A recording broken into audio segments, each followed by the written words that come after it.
Hi hello ನಮಸ್ಕಾರ, welcome back to my mini vlog. ಮಕ್ಕಳಿದ್ರಂತೂ ಮನೆ ನೋಡೋಕ್ಕೆ ಆಗಲ್ಲ, ಎಷ್ಟು ಕ್ಲೀನ್ ಮಾಡಿದ್ರೂ ಸಾಲಲ್ಲ. ಹಾಗೆಯೇ ಇನ್ನು ಇವನು ಕೂಡ ತುಂಬ ತುಂಟಾಗಿರೋದ್ರಿಂದ ಎಲ್ಲ ಆಟ ಸಾಮಾನುಗಳು ಕೂಡ ಕೆಳಗಡೆನೇ ಇರುತ್ತೆ. ಯಾವಾಗಲೂ ದಿನಕ್ಕೆ 3 ಸಲ ಕ್ಲೀನ್ ಮಾಡೋದೇ ಆಗ್ತಿರುತ್ತೆ ನನಗೆ.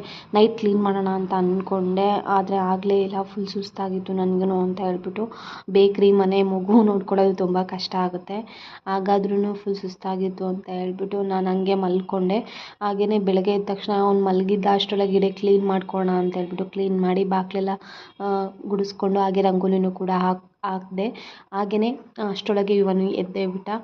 ಅವನೇ ಎದ್ದು ಹೆಂಗೋ ಕ್ಯಾಮ್ರಾ ನೋಡಿ ಇವತ್ತೆಲ್ಲ ನಗ್ತಿದ್ದ, ಅಳ್ತಿರ್ತಾನೆ ಒಂದೊಂದು ದಿನ ಫುಲ್ಲು. ಅದಕ್ಕೆ ಎದ್ದ ತಕ್ಷಣ ಹಾಲು ಕಾಯಿಸಿಡೋಣ ಅಂತ ಅಂದ್ಕೊಂಡೆ, ಆದರೆ ಕಾಯಿಸಿಡೋಕ್ಕಾಗಲಿಲ್ಲ. ಅವನ ಎದುರುಗಡೆ ಕಾಯಿಸೋಂಗಾಯ್ತು. ಅದು ಆರ್ತಾನೆ ಇರಲಿಲ್ಲ. ಫ್ಯಾನೆಲ್ಲ ಹಾಕಿ ಸರ್ಕಸ್ ಮಾಡೋ ಥರ ಆಯಿತು. ಅವನಂತೂ ಅದು ಆರೋ ತನಕನೂ ಅಳ್ತಾನೆ ಇರ್ತಾನೆ, ಅದು ಕೊಡೋ ತನಕನೂ ಅಳ್ತಾನೆ ಇರ್ತಾನೆ. ತುಂಬ ಬಿಸಿ ಇದೆ ಅಂತ ಹೇಳಿದ್ರೂ ಕೇಳಲ್ಲ, ಅಷ್ಟೊಂದು ಹಠ ಮಾಡ್ತಾನೆ. ಹಾಗೆಯೇ ಆರಿಸಿ ಅವನಿಗೆ ಹಾಲು ಕುಡಿಸೋದೇ ಒಂದು ಸರ್ಕಸ್ ಆಗಿತ್ತು.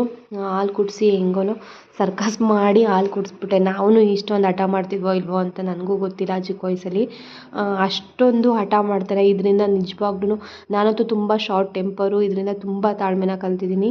ಬೇಗ ಬೇಗ ಕೋಪ ಮಾಡ್ಕೊತಿದ್ದೆ ಚಿಕ್ಕ ಚಿಕ್ಕ ವಿಷಯಗಳು. ಮಗು ಆದಮೇಲಂತೂ ಎಲ್ಲ ಕೋಪ ಎಲ್ಲ ತುಂಬ ಕಡಿಮೆ ಆಗಿದೆ.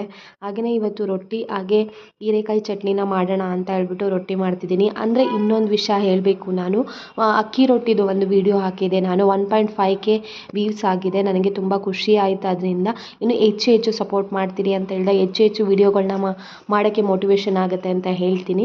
ಹಾಗೆಯೇ ಯಾರ್ಯಾರಿಗೆ ಹೀರೆಕಾಯಿ ಚಟ್ನಿ ರೆಸಿಪಿ ಬೇಕು ಅವರೆಲ್ಲ ನನಗೆ ಕಮೆಂಟ್ ಬಾಕ್ಸಲ್ಲಿ ರೆಸಿಪಿ ಅಂತ ಕಮೆಂಟ್ ಮಾಡಿದ್ರೆ ಸಾಕು, ನಾನು ಒಂದು ವೀಡಿಯೋ ಮಾಡಾಕ್ತೀನಿ ಸಪ್ರೇಟ್ ನಿಮಗೋಸ್ಕರನೇ.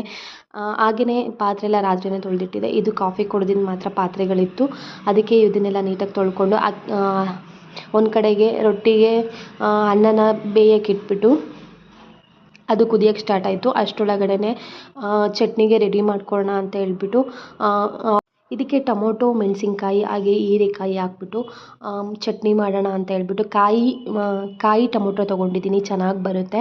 ಹಾಗೆ ಹೀರೆಕಾಯಿನೂ ಕೂಡ ನೀಟಾಗಿ ಹೆಚ್ಚಿ ಅದಕ್ಕೆ ಬೇಯೋಕ್ಕೆ ಅಂತ ಹಾಕಿ, ಹಾಗೆ ಮೆಣಸಿನ್ಕಾಯಿ ಕೂಡ ಇತ್ತು. ನಿಮ್ಗೆ ಎಷ್ಟು ಖಾರ ಬೇಕೋ ಅಷ್ಟು ಮೆಣಸಿನ್ಕಾಯಿ ಹಾಕ್ಕೋಬೋದು. ಕೆಲವರು ಮೆಣಸಿನ್ಕಾಯಿ ನಮಗೆ ತಿನ್ನೋಕ್ಕಾಗಲ್ಲ, ಗ್ಯಾಸ್ಟ್ರಿಕ್ ಆ ಥರದ್ದು ಏನಾದರೂ ಇದ್ದರೆ ಖಾರ ಪುಡಿನ ಯೂಸ್ ಮಾಡಿ, ಏನೂ ಪ್ರಾಬ್ಲಮ್ ಇಲ್ಲ.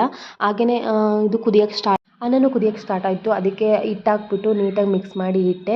ಅದಾದಮೇಲೆ ಚಟ್ನಿಗೆ ರೆಡಿ ಮಾಡ್ಕೊಳ್ಳೋಣ ಅಂತ ಹೇಳ್ಬಿಟ್ಟು ಚಟ್ನಿನೂ ಕೂಡ ರೆಡಿ ಮಾಡಿಕೊಂಡು ಹಾಗೆ ಮಿತ್ಕೊಳ್ಳೋಣ ಅಕ್ಕಿ ರೊಟ್ಟಿಗೆ ಅಂತ ಹೇಳಿಬಿಟ್ಟು ಅಕ್ಕಿ ಹಿಟ್ಟನ್ನ ನೀಟಾಗಿ ಮಿತ್ಕೋತಿದ್ದೆ.